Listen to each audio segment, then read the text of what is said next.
We are the Keyboard Samurai, a podcast focused on sharing insights to help those working in cybersecurity companies, be them technology or services. Each session, your host, Wil Klu, aka Wil Klu, sits down with professionals in our industry to illuminate topics that will help your security biz, team, or self be better. Let's hack into it now.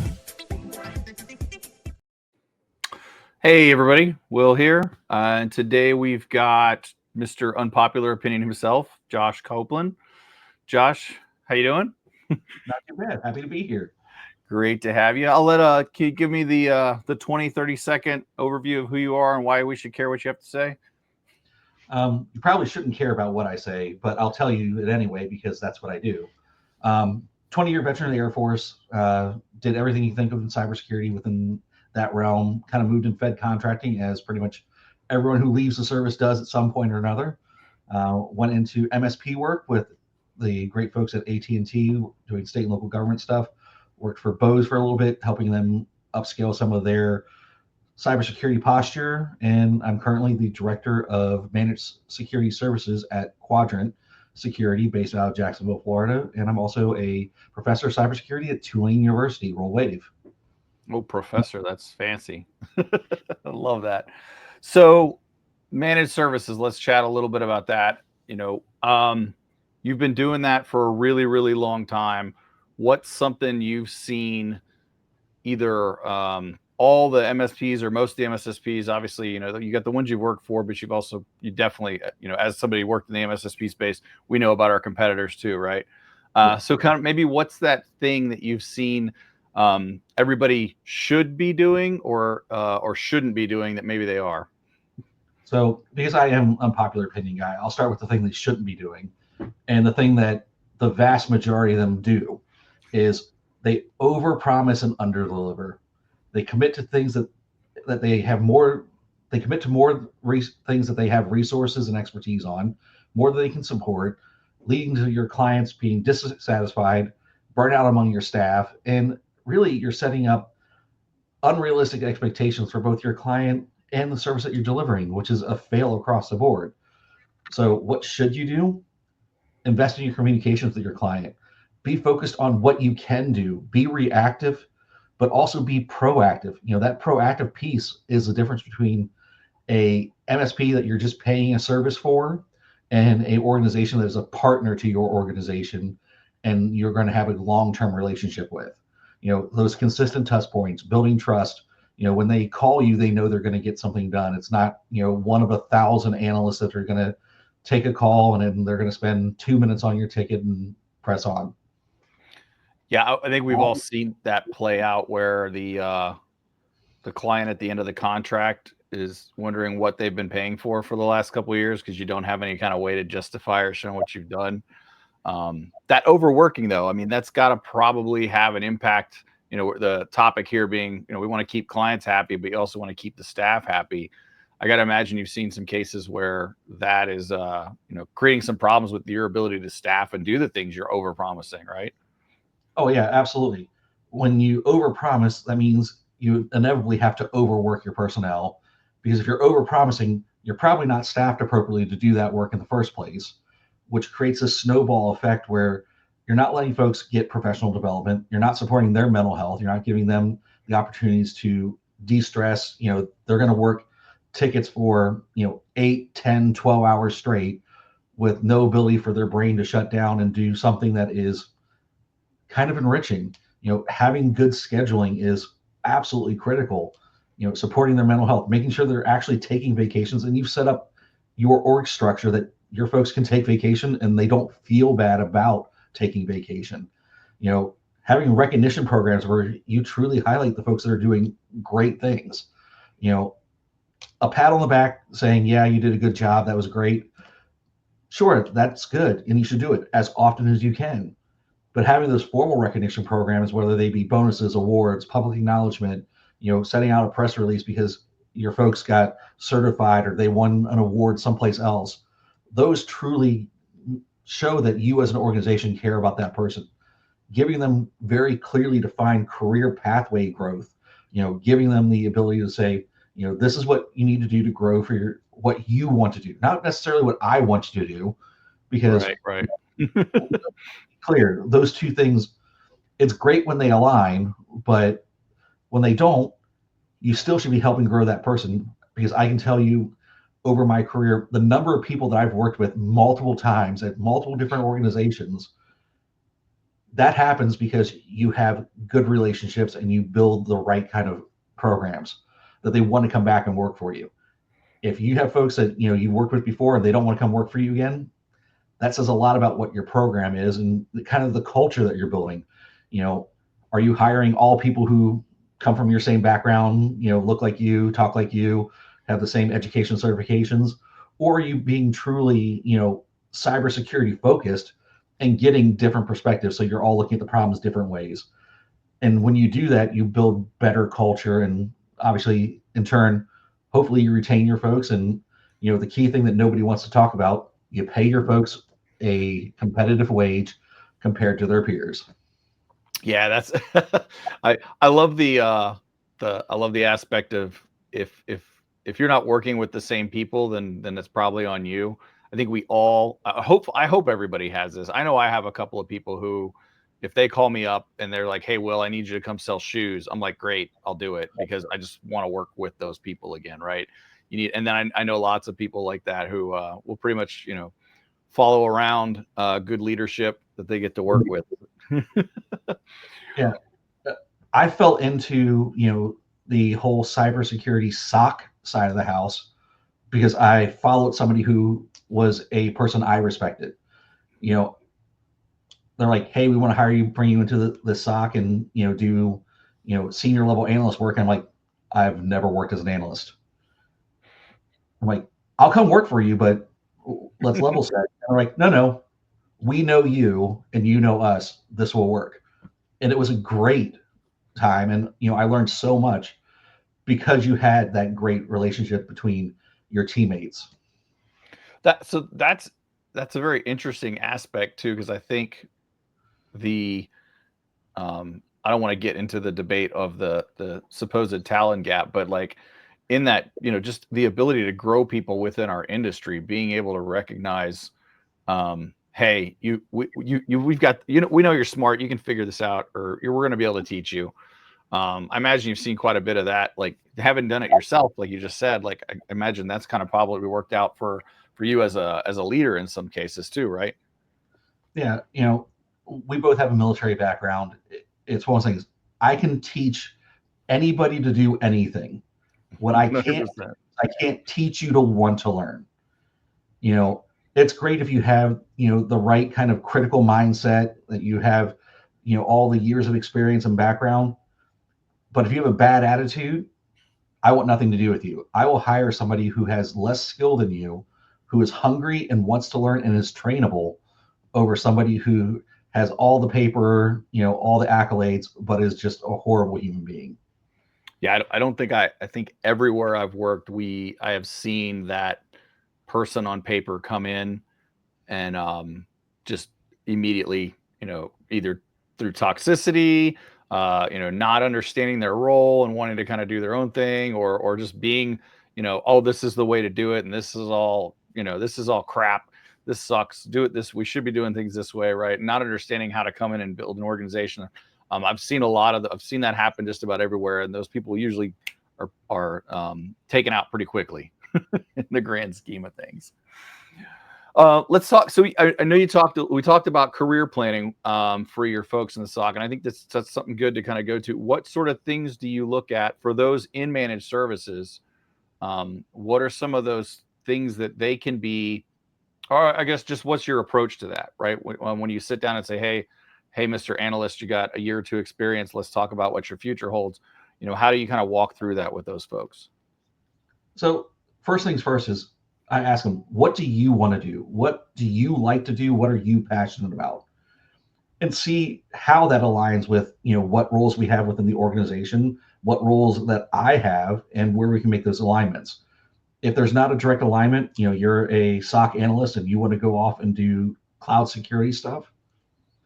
All right. So there's not a direct alignment there, but I'm going to support you as an individual and say, okay, based off of my experience and my connections, this is probably the path you want to go down. You want to go look at these tools, these certifications, and I'll introduce you to these people who are doing that job.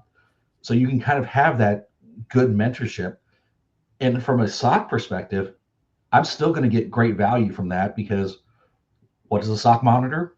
Everything. Yeah. So bits and pieces that you learn from the things that you're pursuing because you're interested in that thing might come back and be like, oh, we don't have detections for this type of thing.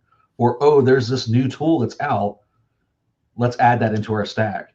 So there's always going to be opportunities that, even if they're not directly aligned, to grow your folks in the things that they want to do, but still get great value back to your organization and still have it to where they're a valued member of your team. Yeah, I love the most important thing I think you said is it's about them, right?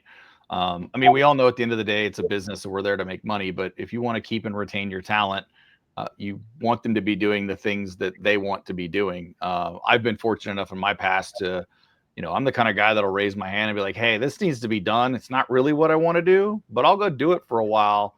If you commit to me that we're going to go ahead and fix this thing and get the right people in here and all of that stuff, right?"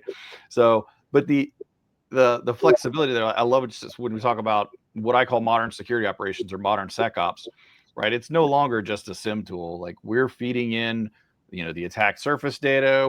We have pen testers and threat hunters that are doing things. Vulnerability management is pretty much, integrated highly into managed services today. Now, GRC, end user awareness, all of that stuff has to be in there. So, yeah, I think I wrote an article or 50 about, if somebody's in, like, if you're the techie person, go over and talk to the GRC nerd, learn a little bit about compliance and understand how it impacts, what you're doing in the SOC, and vice versa, right? If you're one of those folks who's used to just going through and running interviews and filling out spreadsheets, go and find out a little bit more about the technology so that you can understand how it all works together. I wonder if you got any unique stories aligned to that, or anything else really about that interesting sort of dynamic in that SOC environment, or maybe something client facing that kind of gave you a chuckle or gave you an attaboy. Yeah. So to your point, I love taking folks from kind of different areas of cybersecurity and putting them all in what I call the same swirl. I like that swirl. You know, you have the GRC folks, and they understand what the requirement is, but they don't necessarily understand why it's a requirement or what's it really doing. They know this is what the checklist says, this is what the artifact should look like. Great. But when you pull them in and you put them with some technical folks and give them kind of that immersion therapy of here's what they're doing, here's why these things really matter. And it works the exact same way the other direction, where you have the folks who are doing all these technical things and they go, well, why do I have to keep doing all these compliance things? I know what I'm doing. And when you start kind of putting the peanut butter and jelly together and you see the lights click on of, okay, now I understand why this is a CIS benchmark and why we have to click these 3 boxes and what that means to our larger cybersecurity footprint that might be outside of your particular area of expertise, because I have to click the box. You don't know what the box does. You just know that I have to click the box, and the auditor knows that you have to click the box. But when you start putting the pieces together, you start figuring out, well, when I click the box, these are my second and third order effects. And this is why this matters. And this is why these benchmarks were created, and how security is really kind of this very, while nebulous, very also defined kind of thing that we do. Yeah, it's important to understand the bigger picture, right? How everything impacts the business. And I think that's, we go back to kind of that career planning. I think that's something important to instill in your younger folks who are, maybe super obsessed with the newest technology and all the cool little things and lights it does, but maybe don't understand that how that translates to the business being able to add value. And from a compliance perspective, same thing, right? Why are we doing this? Well, because it's because in order for us to make money, we have to take credit card payments, and that means we need to be BCI compliant. Or we're a healthcare provider, and that means that we need to be HIPAA compliant, right? Understanding that it's sort of the cost of doing business in those cases. That's good stuff. The two things that I stress the most for my folks, particularly technical folks, is you need to take a step back from the technical and you need to understand two very critical concepts: what your business does and what risk is. Because everything you do in cybersecurity ties back to those two things. No business, no cybersecurity. Cybersecurity is part of your overall risk management process. Not all risks are bad. Some risks are worse than others. And understanding what your industry is kind of drives what your risk acceptance and risk tolerance is. If I'm working for a, toy manufacturer, I'm probably not doing anything to my e-commerce site in November or December. Like, it doesn't matter what vulnerability that comes out during that time frame, that's not going down because that's driving the business. And as a security professional, you go, but you have these vulnerabilities and they're going to affect. But understanding that taking that website down for 30 minutes to do that remediation is $1 million compared to what the risk is. That truly matters. And when you start being able to understand what business leaders are doing, that makes it easier for you as a cybersecurity professional to make cybersecurity matter. They start clicking on, okay, this is what's important to the business. This is how I frame what I'm doing so that it's important to the business. Right. That's outstanding. I mean, I agree. It's so important to make sure that your technical folks, especially at the lower levels, the analysts and such, or actually, they're not even the lower levels, those who are highly technical, as somebody who's been in consulting and managed services for a while, very customer facing for me most of the time. I spent most of my career talking to CISOs and helping them solve problems. And, eventually it gets to that point where, oh, I need to talk to the nerd, like not the me nerd, like the real nerd, the guy who's has hands on the keyboard for 20 hours a day, knows all the ins and outs and can speak all the ones and zeros. And it's always that situation where I'm like, look, I'll bring you that guy. You can chat with him or girl, and they're going to answer all your questions, but you're going to get this, you're not going to get a polished, it's not going to be a salesperson, right? They're not going to come out and they may not even own a suit. Let's be honest, right? And you're going to say something that they think stupid, and they'll tell you that sounds stupid, right? So it's always about, like, for me, I find it's always about setting that stage for those types of conversations, because so much about what we do in the services side with the client side is making the client comfortable. And there's a lot of clients who are very happy to have that, like they want that realistic conversation. Some of them don't. I guess that's just kind of the way things are. Yeah, absolutely. What about any kind of industry secrets that you've got that you can share to help on kind of either side, right? For those who are delivering the services, either those managing a SOC or MSSP, those working in the SOC, or even on the sort of the buying side, maybe even for those clients of ours that we love and need more of, what would be the insider secret that you would tell them? So look at things holistically. Understand, if you are a MSP or MSSP trying to sell something, understand what your ideal customer profile looks like. If you are focusing on SMB, you're not going to have the right fit and tooling for enterprise. If you're an enterprise level customer, SMBs aren't going to be able to afford you because you're using a different category of tooling. This is not a one size fits all type of thing. Different categories of folks have different requirements. Even within those SMB or enterprise level, you have the fintechs and the health services and the retail, and they all have very different requirements. So understanding, what you're trying to sell to and building your tech stack around what that is. The big thing is focus on outcomes, not features. Nobody cares what tech stack you have, whether you own it, whether somebody else owns it, whether it's a leverage model. They don't care. And if you're selling the SMB market, they might not even know what you're talking about. Right. at all. You might be dealing with some highly unsophisticated customers that just know they need cybersecurity. That's why they're coming to you. So be very much outcome focused. What's in it for the customer? What are they going to get out of it? Bells and whistles are great and new features are fantastic, but if they don't do anything for the customer, it doesn't matter. Conversely, on the buying side, look for transparency from those organizations. Make sure that you understand what you're getting, whether you're getting just a service or you're getting a partnership, because those are two very different things. One, they're going to do your ticket and close it, and that's going to be life.